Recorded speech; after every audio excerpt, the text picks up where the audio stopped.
السلام علیکم۔ امید کرتا ہوں آپ سب لوگ خیریت سے ہوں گے۔ میری آج کی یہ ویڈیو بنانے کا مقصد ان احباب کے اعتراضات کا جواب دینا ہے جو ہماری ویڈیوز پہ کرتے رہتے ہیں۔ مجھے بڑی خوشی ہوتی ہے کہ لوگ اردو کو جانتے ہیں، اردو کو پہچانتے ہیں۔ بالکل غصہ نہیں آتا، ٹھیک ہے۔ تمام لوگوں کا یہ حق ہے کہ وہ اپنی طرف سے تنقید کر سکتے ہیں۔ ہمارا جو آج کا ٹاپک ہے اردو املا اور طرز تحریر، قدیم سے جدید تک کا سفر، کیا بدلا اور کیوں بدلا۔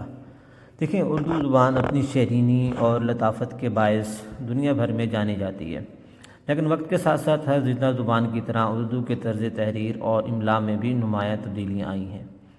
وہ طرز تحریر جو آج سے چند دہائیاں قبل مستند مانا جاتا تھا، اب وہ متروک ہو چکا ہے اور اس کی جگہ ایک جدید اور سادہ طرز تحریر نے لے لی ہے۔ اس سبق میں ہم دیکھیں گے کہ اردو املا میں کیا تبدیلیاں آئیں، ان کی وجوہات کیا ہیں اور ماہرین لسانیات اس بارے میں کیا کہتے ہیں، کیونکہ اردو کے اندر جس طرح تبدیلیاں رونما ہو رہی ہیں وہ دنیا کی اور کسی بھی زبان میں نہیں ہو رہی۔ اردو دنیا کی سب سے زیادہ ترقی کرنے والی زبان ہے۔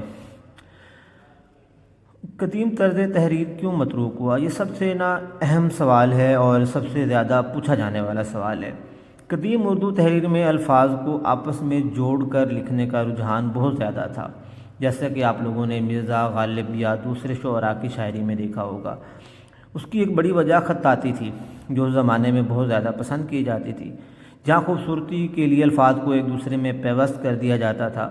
تاہم جدید اردو میں اس طرز کو متروک کرنے کی چند اہم وجوہات ہیں جو میں نے آپ احباب کے سامنے پیش کرنی ہے، کیونکہ جب تک میں ان وجوہات کو پیش نہیں کروں گا یا میں آپ لوگوں کے سامنے بیان نہیں کروں گا، آپ لوگوں کو ہماری ویڈیوز کو سمجھنے میں مشکل درپیش ہوگی، اور اس مشکل کی وجہ سے آپ لوگ پھر اعتراضات کرتے ہیں جو ہماری سر آنکھوں پہ ہیں۔ ایسا کوئی مسئلہ نہیں ہے، میں ان کی تفصیلی گفتگو انہی کے بارے میں ہی کرنے والا ہوں۔ دیکھیں، سب سے پہلا جو مسئلہ ہے وہ ہے ڈیجیٹل انقلاب اور ٹائپنگ۔ آج ہم جدید صدی میں اور ڈیجیٹل ورلڈ میں زندہ ہیں۔ کمپیوٹر اور موبائل فون پر اردو ٹائپنگ کے لیے یونیکوڈ کا استعمال ہوتا ہے۔ پیچیدہ جوڑ توڑ والے الفاظ کو ڈیجیٹل اسکرین پر پڑھنا اور ٹائپ کرنا مشکل ہوتا ہے، اس لیے الفاظ کو الگ الگ لکھنے کو ترجیح دی گئی، ٹھیک ہے۔ دوسرا سادگی اور تفہیم ہے اس کا اہم وجہ۔ نئے سیکھنے والوں اور طلباء کے لیے قدیم املا کا کافی پیچیدہ تھا۔ جدید ماہرین نے اسے سادہ بنا دیا تاکہ زبان کی تفہیم آسان ہو سکے، ٹھیک ہے۔ جب تک زبان آسان نہیں کریں گے تو دنیا کا کوئی بھی بندہ اسے سیکھے گا نہیں۔ دیکھیں، میں آپ لوگوں کے سامنے یہ چند مثالیں لے کے آیا ہوں بھی۔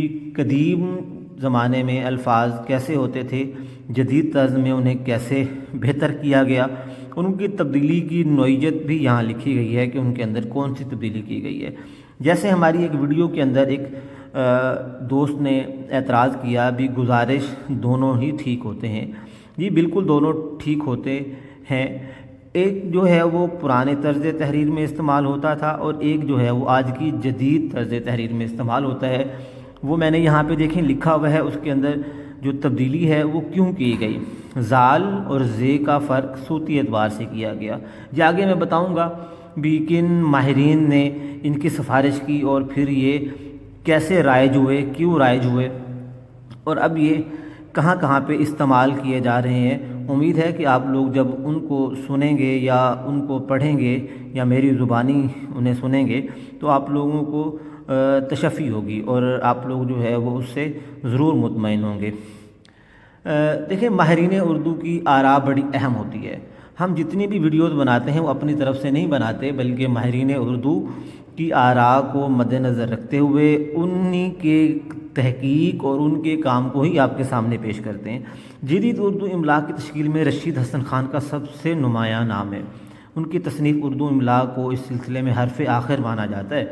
ان کا موقف تھا کہ املا کو سماع یعنی سننے اور صوتیات کے اعتبار سے ہونا چاہیے، ٹھیک ہے، تاکہ لکھنے اور بولنے میں ہم آہنگی پیدا ہو سکے۔ اسی طرح ایک یہ ڈاکٹر گوپی چند نارنگ نے املا نامہ کے ذریعے ان تبدیلیوں کی علمی بنیادیں فراہم کی۔ ان ماہرین کا ماننا ہے کہ زبان ایک بہتا ہوا دریا ہے، اگر اسے قدیم قواعد کی زنجیروں میں جکڑ دیا جائے تو وہ جدید دور کے تقاضوں کے مطابق ترقی نہیں کر سکے گی زبان۔ ٹھیک ہے، ہماری جو ویڈیوز تھیں ان کے اوپر جو اعتراض کیا گیا بھی آپ لوگ یہ الفاظ کہاں سے لائے ہیں، تو دیکھیے جی مقتدرہ قومی زبان ایک پاکستان میں ایک ادارہ ہے، اور اس طرح ترقی اردو بیورو یہ بھارت کے اندر ایک ادارہ ہے۔ ان دونوں نے ہی ان سفارشات کی تائید کی تھی، جس کے بعد اب یہ تبدیلیاں جو ہیں وہ درسی کتب میں اور اخبارات میں شامل ہیں۔ تو ہم لوگ جتنی بھی ویڈیوز بناتے ہیں وہ ان درسی کتب کو، اخبارات کو یا طلباء کی غلطیوں کو مد نظر رکھتے ہوئے ہی بناتے ہیں۔ اردو کی طرز تحریر میں آنے والی جو تبدیلیاں ہیں نا، یہ زبان کی کمزوری نہیں ہے، بلکہ اس کی وسعت اور وقت کے ساتھ ساتھ بدلنے کی صلاحیت کی علامت ہے۔ اگرچہ بعض پرانے لکھنے والے اب بھی قدیم طرز تحریر کو پسند کرتے ہیں، لیکن جدید اردو کا مستقبل سادگی، وضاحت اور ڈیجیٹل ہم آہنگی میں ہی پوشیدہ ہے۔ امید کرتا ہوں کہ آپ لوگوں کو ہماری اس ویڈیو سے ضرور تشفی ہوگی۔ اللہ حافظ۔